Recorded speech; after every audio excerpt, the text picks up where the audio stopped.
আজকের প্রথম খবরটা হলো নকল সরবরাহ করতে গিয়ে আটক ৩ জন।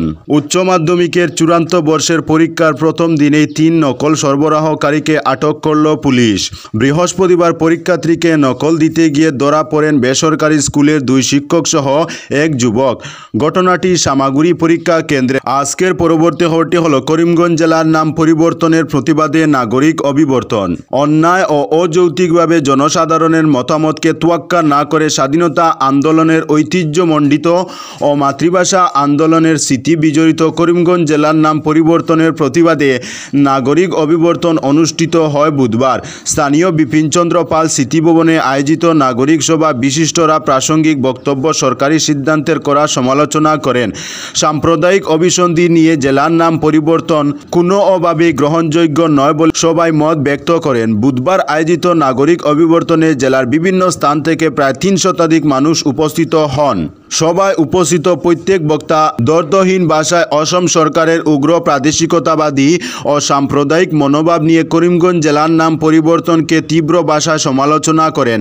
তারা বলেন, উগ্র প্রাদেশিকতাবাদী শক্তির মদতপুষ্ট অসম সরকার চরম বিভাজনবাদী মানসিকতা নিয়ে এনআরসি রূপায়ণের নামে ১৯ লক্ষ নাগরিকের নাগরিকত্ব কেড়ে নিয়েছে, যার সিংহভাগই বরাক উপত্যকার। একইভাবে তৃতীয় ও চতুর্থ শ্রেণীর চাকরির ক্ষেত্রে বরাক উপত্যকার বেকার যুবক যুবতীদের বঞ্চনা, শিক্ষা, চিকিৎসা সহ বিভিন্ন পরিষেবা ও যোগাযোগ ব্যবস্থার পরিকাঠামো উন্নয়নের ক্ষেত্রে চরম অবহেলা এবং বরাক উপত্যকার 2টি বিধানসভা কেন্দ্র চক্রান্ত করে বিলুপ্ত ঘটানো ইত্যাদি একের পর এক ঘটনা প্রমাণ করে বরাক উপত্যকার প্রতি বর্তমান সরকারের দৃষ্টিভঙ্গি চরম উগ্র প্রাদেশিকতাবাদী ও সাম্প্রদায়িক। করিমগঞ্জ জেলার নাম পরিবর্তনের ক্ষেত্রে সরকারের একই দৃষ্টিভঙ্গি পরিলক্ষিত হয়েছে বলে অভিযোগ করেন সবাই।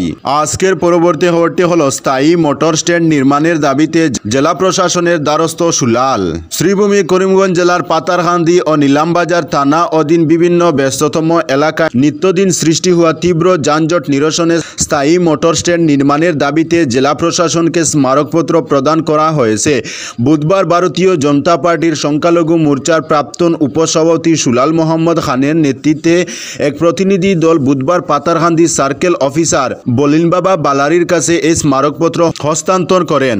সুলাল মোহাম্মদ খান জানান, সাম্প্রতিক সময়ে জনসংখ্যা বৃদ্ধির ফলে শ্রীভূমি করিমগঞ্জ জেলা সদর সহ পাতারকান্দি বাজার, পাতারকান্দি তেমাতা, আসিমগঞ্জ বাজার তেমাতা, বারৈগ্রাম বাজার, বাটুইয়া বাজার ও দক্ষিণ করিমগঞ্জ বিধানসভার প্রাণকেন্দ্র নীলামবাজারের মতো ব্যস্ততম এলাকায় যানজট তীব্র আকার ধারণ করেছে।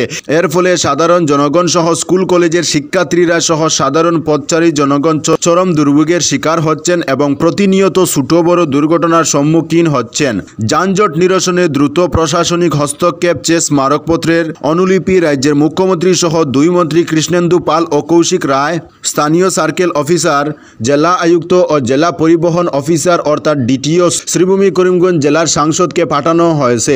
স্মারকপত্রে অবিলম্বে স্থায়ী মোটর স্ট্যান্ড নির্মাণের দাবি জানানো হয়েছে, যা যান চলাচল শৃঙ্খলিত করবে এবং দুর্ঘটনার হার কমাতে সহায়ক হবে বলে আশা প্রকাশ করা হয়েছে।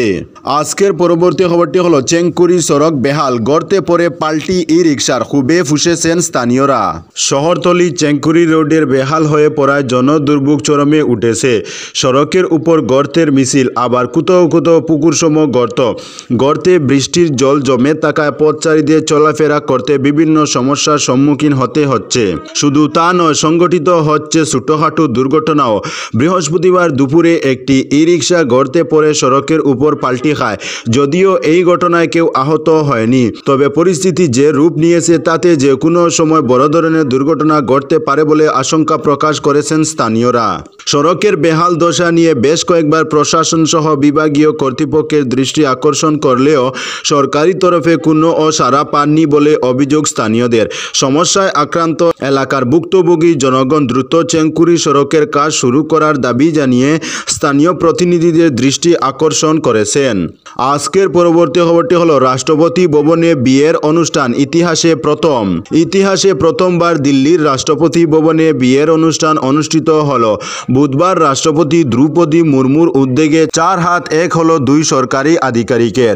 রাষ্ট্রপতি ভবনের মাদার টেরেজা ক্রাউন কমপ্লেক্সে ঘনিষ্ঠ বন্ধুবান্ধব ও আত্মীয় পরিজনদের উপস্থিতিতে বিয়ে হয়ে গেল ডেপুটি কমান্ড্যান্ট পুনম গুপ্তা ও জম্মু ও কাশ্মীরে কর্মরত সিআরপিএফের সহকারী কমান্ড্যান্ট অবনীশ কুমারের মধ্যে।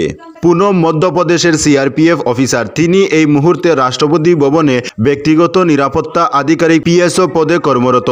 পাত্র ও সেনাবাহিনীর সঙ্গে যুক্ত। তার নাম অবনীশ কুমার। অবনীশ জম্মু ও কাশ্মীরে অ্যাসিস্ট্যান্ট কমান্ডার হিসেবে কাজ করছেন। আজকের পরবর্তী খবরটি হলো মামলায় অভিযুক্ত এসিএস অফিসারের রহস্যজনক মৃত্যু। এসিএস অফিসার কবিতা ডেকার রহস্যজনক মৃত্যু। তিনি হস্ততাঁত ও বস্ত্র বিভাগের প্রাক্তন সঞ্চালিকা ছিলেন। নিয়োগ কেলেঙ্কারি ও জমি কেনাবেচা অভিযুক্ত কবিতা ডেকার মরদেহ বৃহস্পতিবার সকালে জালুকবাড়ির নিজ বাসভবনে উদ্ধার হয়। এই অফিসারকে মুখ্যমন্ত্রীর মনিটরিং সেলের একটি মামলায় অভিযুক্ত করা হয়েছিল। কয়েকদিন আগে কবিতা ডেকার বাড়িতে অভিযান চালানো হয়। কবিতা ডেকা আত্মহত্যা করেছে বলে পুলিশের সন্দেহ। আজকের পরবর্তী খবরটি হলো নতুন আয়কর বিল সংসদে পেশ হয়েছে। বৃহস্পতিবার নতুন আয়কর বিল সংসদে পেশ হলো। যে বিলে একদিকে যেমন মধ্যবিত্তকে বিরাট স্বস্তি দিয়ে 12 লক্ষ টাকা পর্যন্ত আয় কর ছাড় ঘোষণা করেছেন অর্থমন্ত্রী নির্মলা সীতারমণ, অন্যদিকে আবার এবার আয়করের ক্ষেত্রে মূল্যায়ন বছর অ্যাসেসমেন্ট ইয়ার তুলে দিয়ে সেই জায়গায় কর বর্ষ অর্থাৎ ট্যাক্স ইয়ার চালু করার পরিকল্পনা রয়েছে কেন্দ্রের। সরকারি সূত্রে খবর 1 এপ্রিল 2026 থেকে নতুন আয়কর আইন কার্যকর হতে পারে। জানা গিয়েছে সংশ্লিষ্ট বিলটি আইনে রূপান্তরিত হলে আয়কর রিটার্ন জমা দেওয়ার নিয়মে আসবে বড় বদল। অর্থবর্ষের সঙ্গে কর বর্ষের সামঞ্জস্য থাকায় এতে করদাতাদের হিসাব করতে খুবই সুবিধা হবে বলে মনে করা হচ্ছে। তো বন্ধুরা, আজকের জন্য এতটুকু। পরবর্তী কোনো নতুন ভিডিওতে দেখা হবে, তখন অবধি ধন্যবাদ।